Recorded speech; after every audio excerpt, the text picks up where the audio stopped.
바로 시작할게요. 자, 라스팔마스. 제가 누누이 말씀드리지만 계속 말씀드리고 있습니다. 저는 라스팔마스 저랑 사대가 안 맞습니다. 예, 옛날부터 그랬어요. 그래서 이 경기는 일단 근데 신기하게도 그 라스팔마스 첫 경기는 제가 언더 갔었고 두 번째 경기는 반대쪽으로 갔었는데 두 경기 또 다 맞추긴 했더라고. 그래서 이 경기는 뭐 소시에다드 햄문 쪽으로 하시든지 아니면 뭐 언더 쪽으로 그렇게 뭐 접근하셔도 괜찮을 것 같습니다. 아시겠죠? 음. 그리고 택종님 어제 그거 위니온 경기. 근데 어제 슬라비아 프라 극장으로 많이 들어오고 그죠? 그리고 아약스 경기는 뭐 무난하게 오버 갔고 위니온 경기만 오버 났으면 더 좋았을 것 같은데 좀 아쉽다. 음. 그러니까 이 라스팔마스가 4대가 잘 맞는 거 아니야? 일단 한번 지켜봅시다. 오늘 경기도 어떻게 될란가. 자, 라이프치 슈트트. 이 경기는 할 얘기가 좀 있죠. 일단 라이프치 첫 경기 졌습니다. 그죠? 음. 레브쿠젠 만나가지고 3대2로 졌고 그래서 뭐 전력에서도 솔직히 지난 시즌과 대비하면은 당연히 좀 다운된 건 맞아요. 그죠? 그래서 올 시즌 얼마만큼 해줄지에 대해서는 어느 정도 더 이제 강팀들과 중위권 팀들, 하위권 팀들 이렇게 다 붙어봐야 어느 정도 두각이 나올 거라고 봐요. 근데 전력 자체는 일단은 뭐 지난 경기랑 뭐 똑같이 나올 겁니다. 크게 문제될 건 없고 그래도 나름의 이점인 건 홈에서만큼은 슈트트를 잘 잡는다는 거. 네. 이거는 뭐 상당히 좀 괜찮은 요소다. 괜찮은 요소고. 자, 슈트트. 제가 지난번에 슈투트가르트 분석할 때 이게 엔도가 리버풀로 가게 되면서 이 중원에서의 공백이 상당히 크다 이렇게 말씀을 드렸는데 이번 주에 또 1라운드가 끝나고 나서도 오피셜이 떴죠. 마브로파노스.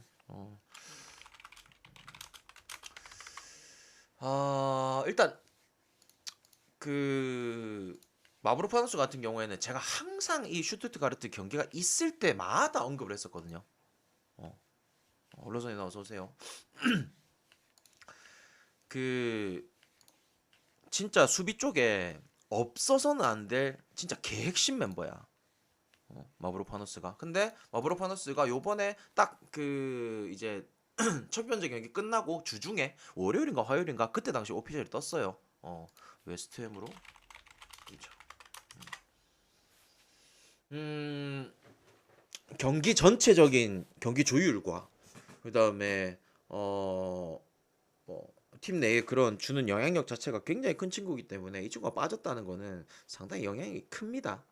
그래서 슈투트가르트가 그나마 진짜 볼만했던 뭐 엔도라든지 그다음에 뭐 마브로파노스 얘 둘이 빠진 거는 정말 타격이 클 수밖에 없다고 본다.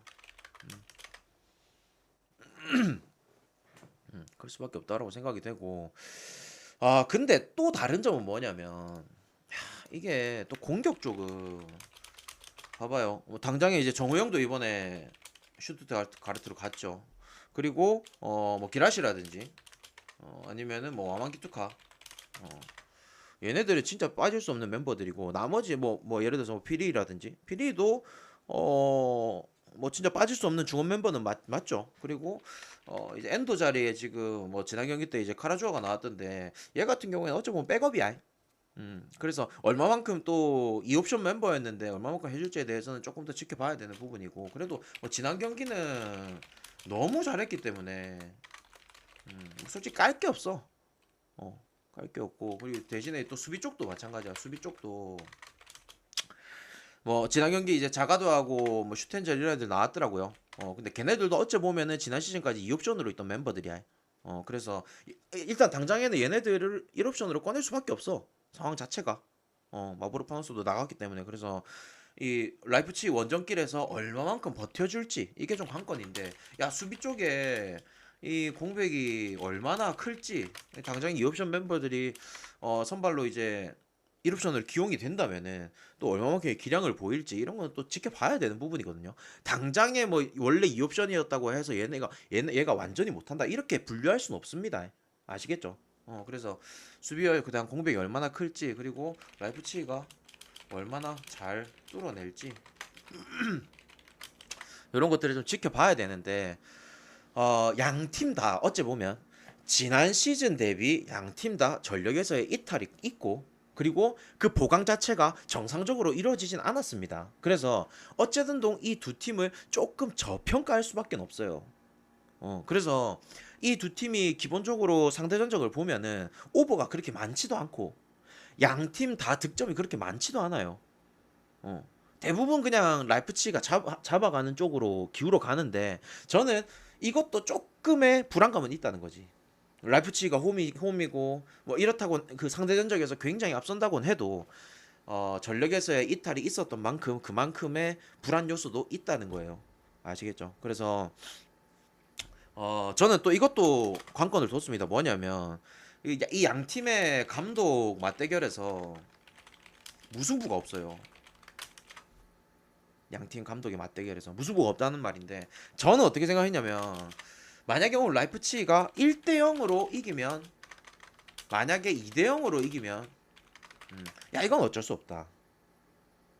이건 어쩔 수 없지만 반대로 제가 방금 말씀드렸다시피 슈투트 같은 경우에 지금 뭐 중원이라든지 수비 쪽에서의 공백은 있지만 어쨌든 뭐 정우영 그다음에 뭐 왕기투카 기라시라든지 피리 이런 애들 공격을 할 수 있고 그 다음에 지난 경기 때 5골이나 넣으면서 또 득점의 맛을 본 애들이기 때문에 득점의 가능성 정도는 열어두자.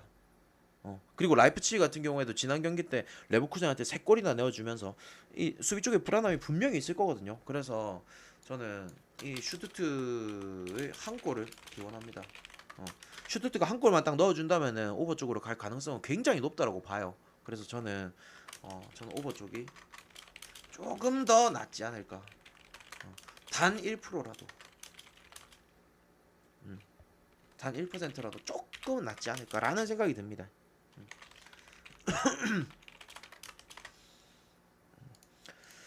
자, 그리고 첼시하고 루톤타운. 야, 이건 진짜 설명할 게 있나 싶네요. 첼시 지난 경기 웨스트햄 상대로 3대 1로 졌고 아직까지 첫 승도 못 했어.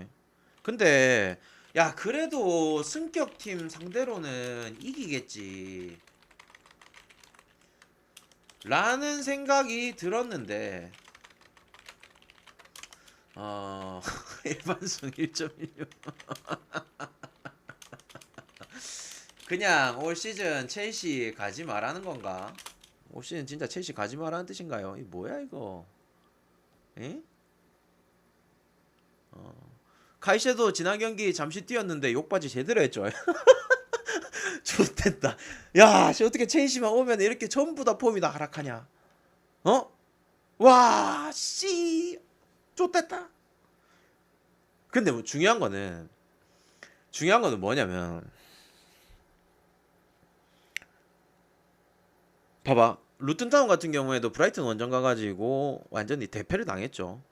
그래서 순수하게 지금 단순하게 전력을 우리가 평가하기에는 루튼타운도 굉장히 좀 어렵습니다. 좀 지켜봐야 돼요. 예를 들어서 브라이튼이라는 굉장히 공격적인 팀의 그런 이제 좀 강팀 반열에 있는 그런 팀이랑 붙어봤잖아요. 근데 또 밑에 하위 팀이랑 붙어봐야 되고 예를 들어서 뭐 수비를 우선적으로 하는 뭐 노팅엄이라든지 울버햄튼이라든지 이런 팀들이랑 또 붙어봐야 되는 거고 그래서 당장의 루튼타운을 이렇다 저렇다 평가하기엔 좀 애매해. 어. 그래서 그리고 이제 첼시가 또 감독도 바뀌었죠. 그다음에 선수진도 굉장히 좀 교체가 많이 됐기 때문에 어느 정도 지켜봐야 될 필요는 있겠지만 와 그래도 오늘 경기 홈에서 시즌 첫 승은 안 하겠나 이런 생각이 와 존나 큰데 차마 손은 안 간다. 인정? 그래서 전 어떻게 생각했냐면 그냥 뭐 4경기 5경기 묶어갈 박스에다가 그냥 마헨 하나 넣어봐라. 딱 이 정도 수준. 딱 이 정도 수준이에요. 아시겠죠?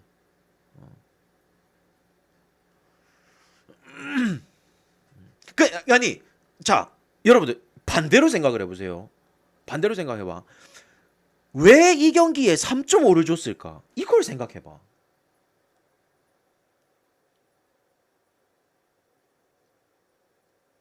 아니 야 첼시가 지금 경기력도 개판이고 이랬든 저랬든 너무 안 좋은 게 눈에 보이는데 왜 이걸 3.5를 줬을까? 이걸 생각해봐요. 어. 아니면은 뭐 3대 1의 가능성도 있겠고. 그래서 나는 어떻게 생각하냐면 언어버로 잡아가는 거는 물론 지금 첼시 경기력으로 보면 야 이거 언더가 답이야. 솔직하게 얘기하면. 근데 막상 또 이 경기는 또 아닐 수도 있다는 거지. 음. 그래서 저는 이 경기 그냥 아까 말씀드렸던 대로 그냥 이 뭐 다폴더 있잖아요. 예를 들어서 뭐 4경기 5경기 이렇게 묶어가는 그 박스에다가 하나 그냥 첼시 마인 정도 넣어봐라. 이 정도입니다. 그러니까 내가 이렇게까지 애매하게 얘기하는 이유는 뭡니까? 메인으로 잡아갈 경기는 아니라는 거예요. 오케이? 어.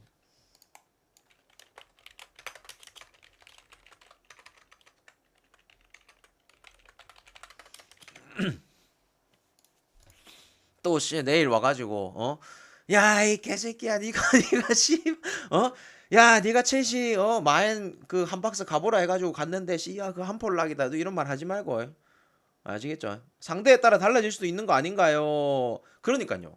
분명히 말했잖아요. 달라질 수 있는 건데 루튼타운이라는 팀이 승격하고 나서 지금 브라이튼하고 경기 치른 게 딱 한 경기예요. 어느 정도의 그건지 평가를 할 수가 없다라는 거예요. 그리고 첼시가 지금 당장에 여러분들 리버풀하고 무승부 뜰 때 난 첼시 잘했다고 봤거든. 근데 웨스트햄한테 졌어. 심지어 웨스트햄한테 솔직히 깨놓고 말해요. 질질 끌려다녔죠. 이 첼시의 지금 현 상태의 전력과 그리고 지금 부상자들이 얼마나 많아. 이거를 정상적으로 평가할 수가 있어요. 이게 정상적인 평가는 불가능해. 어, 아시겠죠? 그러니까 그래서 내가 자꾸 애매하게 설명을 하는 거고요. 오케이? 아 브라이튼은 잘하지. 그만큼 감독에 대한 요소가 굉장히 크다니까요. 자, 감독에 대한 요소가 굉장히 크다. 이거를 잘 들으시고 요 경기를 따라오십시오. 자, 낭트. 일단 개막하자마자 성적이 안 좋습니다. 맞죠? 제가 올 시즌 시작할 때 야 낭트 요번에 지로토도 빠지고 블라도 빠지고 이번에 진짜 낭트는 정말 위험하다. 요렇게 얘기를 했었거든요.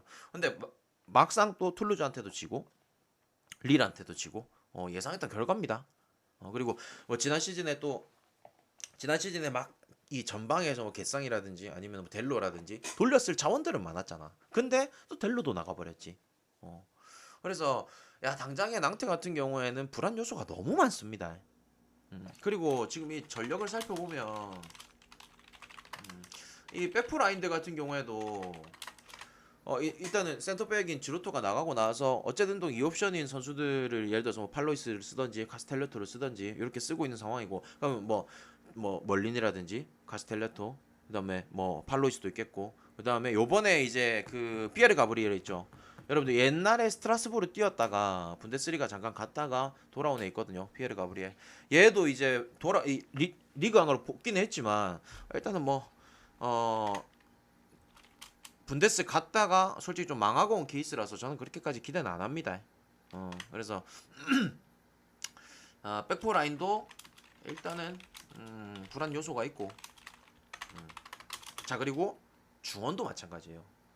중원하고 전방도 마찬가지. 왜냐면 최전방에 이제 모하메드라는 친구를 꺼내는데 얘가 그렇게 많은 득점이 많은 스트라이커가 아닙니다. 물론 팀의 영향도 있겠지만 기본적으로 다른 애들이 골을 많이 넣어도 얘가 많이 넣는 타입은 아니에요. 그래서 자 일단은 모하메드도 그렇죠. 그 다음에 시몬 한때 작년이었나요? 재작년 때 진짜 버프 제대로 받아가지고 막 그 리그 한 15경기 치러질 때까지 어시스트 막 1위하고 했던 친구거든요. 얘도 지금 폼 완전 떨어졌어요. 폼 떨어졌고 그다음 마커스 코코라든지 그다음 뭐 치리벨라 같은 경우에는 뭐 원래부터 1옵션 멤버가 아니죠. 그래서 야 이거 전력에서 진짜 낭트는 지금 믿을 만한 애가 없어요. 믿을 만한 애가.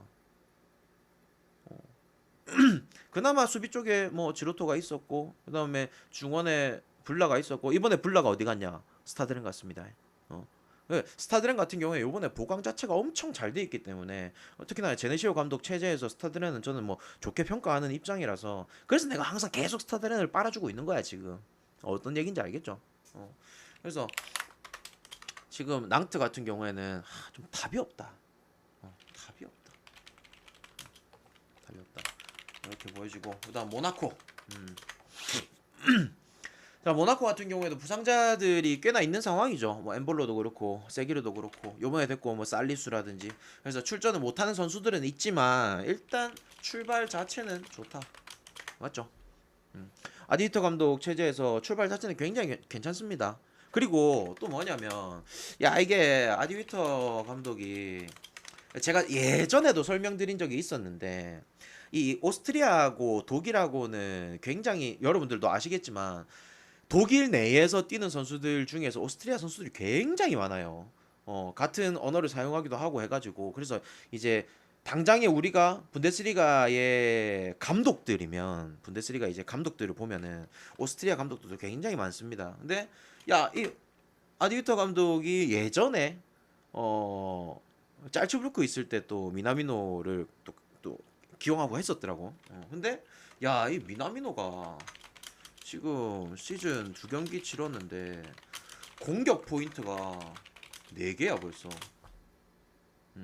공격 포인트를 4개나 쌓았고, 그 다음에 뭐 솔직히 전력에서도 조금의 뭐 엠볼로나 세기르가 빠져가지고 아쉬운 부분은 있겠지만, 그리고 요번에 이적 나간 선수들 포함해가지고 아쉬운 점은 있겠지만, 뭐 양쪽 측면 뭐 반데르송하고 그 다음에 엔리케하고 다 버텨줄 수 있고, 그리고 당장에 지금 낭트의 공격진 자체가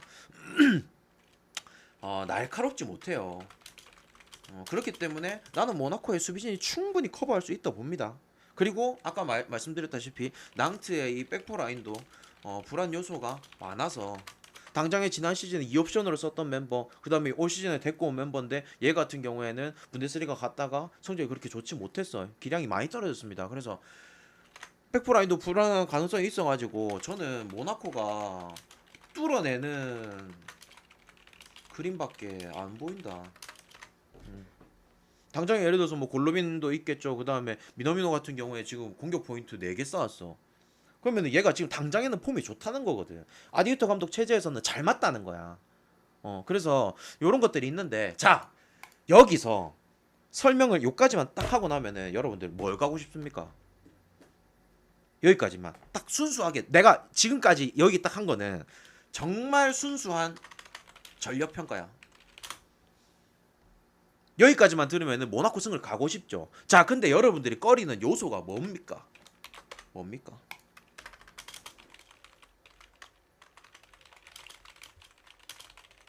딱 이거 아닙니까?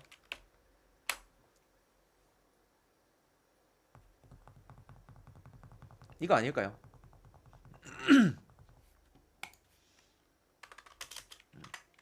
최근 양팀 상대 전적 3무 1패.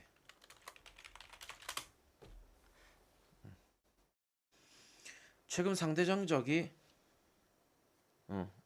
그렇죠. 여러분들이 볼 수밖에 없는 건 지금 딱 요게 굉장히 걸리죠. 근데 제가 누누이 얘기했습니다. 누누이 얘기했습니다. 낭트에서 내가 콩부아레 감독을, 여러분들 기억나죠? 공부할레 감독. 콩부아레 감독을 그동안 내가 계속 빨았던 이유는 뭐냐면, 그 감독이 부임하고 낭트를 승격시키고 나서 첫 번째 경기에서 모나코가 그때 완전 풀주전이었거든요. 그때 당시에 너무 생생하게 기억나는 게 21시즌 개막전이었어. 그때 모나코가 풀주전으로 투입해가지고, 그때 감독이 누구였냐면 모나코 감독이 니코 코바츠 감독이었어. 근데 2대1로 무승부를 띄워요. 1대1무였나 2대1무, 아무튼 무승부를 띄웠어. 그 진짜 너무 내가 인상 깊게 남은 거야. 그 경기가 전력에서 그렇게 차이가 나는데, 근데 결국에는 낭트가 그 시즌에 쿠프 드 프랑스 우승시켰죠.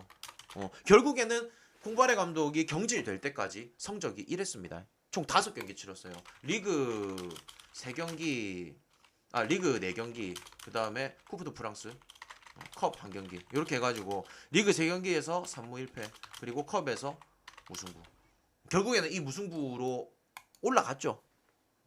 무슨 말이냐면 나는 그때 당시에는 낭트가 뭐 전력 같은 경우에도 나쁘지 않았었고 요번에 빠졌던 뭐 지로토라든지 블라라든지 그 다음에 뭐 작년 같은 경우에 뭐 델로도 있었고 그 다음에 시몬 아까 내가 말씀드렸던 시몬 같은 경우에도 그 전에 막 그 어시스트 막 1위였다고. 지난 시즌 초반이었나 지지난 시즌 초반이었나 아무튼 그때 당시에 그 어시스트도 굉장히 잘했었고 그래서 낭트가 이 콩부아레 감독 체제에서는 정말 나쁘진 않았어. 물론 지난 시즌에 이 강등의 위기까지 내려갔었지만 그 전 시즌만 바라보고 그리고 모나코와 상대성을 생각한다면 나쁘진 않았단 말입니다. 근데 특히나 낭트가 모나코한테 정말 잘 비볐었고 또 한 가지는 지금 통산적으로 그냥 최근에 이제 근래 경기들만 쫙 놓고 모나코가 낭트한테 이길 수 있는 승률이 64%예요. 64%인데 근데 반대로 딱 요 콩부아레 감독 체제에 있었던 낭트가 아닌 이 콩부아레 체제 감독 체제에서의 성적을 빼버리잖아요. 그럼 몇 프로가 나오냐면 76%가 나와요. 제가 항상 말씀드립니다. 축구에서 60%, 65% 이상 넘어가는 것들은 이 수치가 굉장히 높은 편이라고. 근데 승률이 76%다? 저는 이 경기 모나코 안 갈 수가 없다. 전력 내가 방금 말했죠. 낭트 같은 경우에 지금 전력이 안 좋다고. 수비, 중원, 공격 다 좋을 게 하나도 없어요. 물론 모나코 같은 경우에도 전력에서 이탈이 있겠지만 당장에 아디히터 감독이 와가지고 살아나는 분위기인 건 맞잖아. 그래서 저는 이 경기 물론 지금 배당이 이렇게 잡힌 거는 최근 전적, 최근 상대 전적에 대한 것도 고려를 해서 이렇게 잡혔을 거예요. 근데 나는 이 경기 전력이면 전력 그 다음에 이런 뭐 감독의 요소들 다양하게 생각해봤을 때 모나코 안 갈 수가 없습니다. 아시겠죠? 저는 이 경기 모나코 승으로 갑니다. 뭐 관심은 크게 없지만 잔잔하게 잘 이겨주고 있네요. 레알 골. 레알 갑시다. 아시겠죠? 고배당 해무는 괜찮나요? 저는 만약에 갈 것 같으면 좀 많이 가고 싶네요. 왜냐면 낭트가 그만큼 전력이 안 좋아요 지금. 네. 낭트가 전력